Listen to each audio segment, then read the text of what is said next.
प्रातर्नमामि ललिताचरणारविन्दम् भक्तेष्टदाननिरतम् भवसिन्धुपूतम् पद्मासनादिसुरनायकपूजनीयम् पद्माङ्कुशध्वज सुदर्शनलाञ्छनाढ्यम्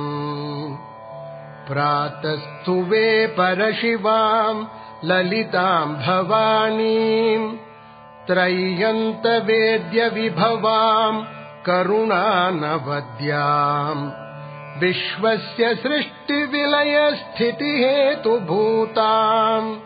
विद्येश्वरीम् निगमवाङ्मनसातिदूराम् प्रातर्वदामि ललिते तव पुण्यनाम कामेश्वरीति